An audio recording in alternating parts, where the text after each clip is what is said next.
सलाम, नमस्ते, सत श्री अकाल। मैं हूं रजा और आप देख रहे हैं रजाग्राफी की ईरान स्पेशल रिपोर्ट। बता दूं सीधी बड़ी खबर कि ईरान ने रख दी है सबसे बड़ी शर्त। ईरान ने खेल दिया है बड़ा सा खेल। ईरान के आगे जितनी बातें रखी अमेरिका ने और मीडिएटर्स ने, ईरान सबको नकारता रहा। मैं आपको बता ही रहा हूं, जैसे कि ईरान के सामने कहा गया कि मिसाइल पर बात करेंगे, आपकी मिसाइल पावर पर बात करेंगे। ईरान ने कह दिया मिसाइल पर तो बात ही नहीं करेंगे, डिफेंस पर हम बात नहीं करेंगे, और हम सिर्फ एक चीज पर बात करेंगे, न्यूक्लियर पर अपने। ठीक है, यूरेनियम हम किसी को देंगे नहीं, यूरेनियम हम कम करेंगे नहीं। लेकिन अब जब सारा बवाल मच गया तो ईरान ने कहा कि ठीक है, हम अपना यूरेनियम कम करने को राजी हैं। तवज्जो है, यह नहीं कहा कि यूरेनियम बंद कर देंगे, यूरेनियम का संवर्धन बंद कर देंगे, यूरेनियम बनाना बंद कर देंगे। ईरान ने कहा कि यूरेनियम थोड़ा सा कम कर देंगे, लेकिन उसके बदले अमेरिका को ईरान पर, हम पर लगी हुई सारी पाबंदियां हटानी होगी। सारी पाबंदियां, एक दो नहीं दोस्तों। तो इससे आप समझ सकते हैं कि अब मामला और गर्मा गया है। अमेरिका बौखला गया है क्योंकि उसकी एक भी नहीं चल रही है। इसका मतलब यह भी है क्योंकि डोनाल्ड ट्रंप के नाक पर बात आ चुकी है, तो जैसे ऐसे या वैसे ट्रंप ईरान पर हमला जरूर करेगा, ऐसा एक्सपर्ट ऑलरेडी बोल चुके हैं। उधर ईरान के अंदर बहुत कुछ चल रहा है, अंदर भी बहुत उथल पुथल है। ईरान ने, आपके सामने ये तीन बड़े नेता हैं, ईरान ने अपने विपक्ष की पार्टी के तीन बड़े नेताओं को, डिप्लोमेट्स जो फॉर्मर डिप्लोमेट्स रह चुके हैं, उनको गिरफ्तार किया है। जैसे मोहसिन अमीनजादे, फिर एक्स लॉ मेकर हैं इब्राहिम, और इसके अलावा कई और लोग भी हैं जो विपक्ष की पार्टी के हैं। ईरान ने उन्हें गिरफ्तार कर लिया है। दोस्तों, यह बात क्लियर है कि ईरान किसी भी हालत में रुका नहीं है और न झुका है।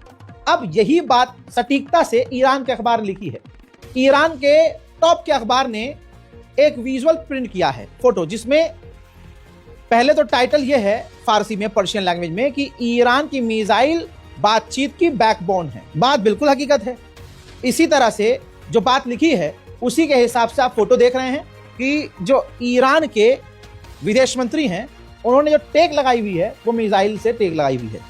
और इसमें पूरे आर्टिकल में यही कहा गया है, बताया गया है कि आज जो ईरान के पास मिसाइल टेक्नोलॉजी है, मिसाइल ताकत है, इसी की वजह से दुश्मन हमसे बात भी कर रहा है, वरना ये बात भी ना करते।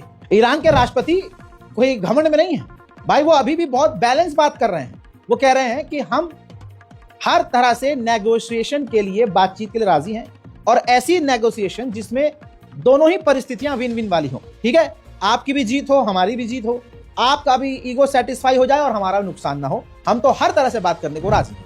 वहीं ईरान के चीफ ऑफ आर्मी स्टाफ ने फिर से ओपनली कह दिया है कि हमारी फौज किसी भी कंडीशन के लिए, किसी भी परिस्थिति के लिए, हत्ता कि जंग के लिए भी तैयार है।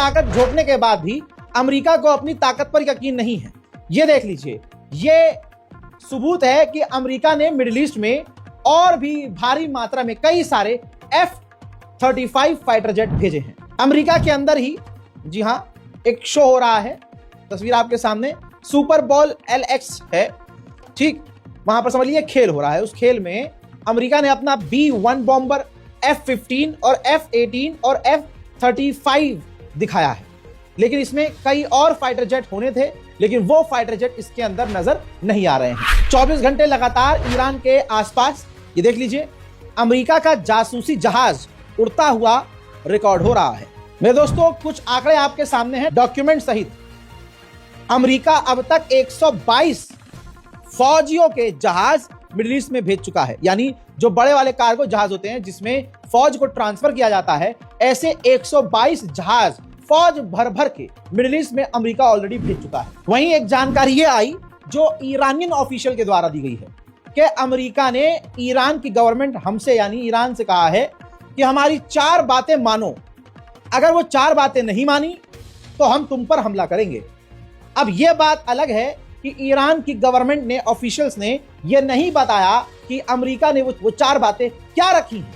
वो ईरान ने क्लियर नहीं की।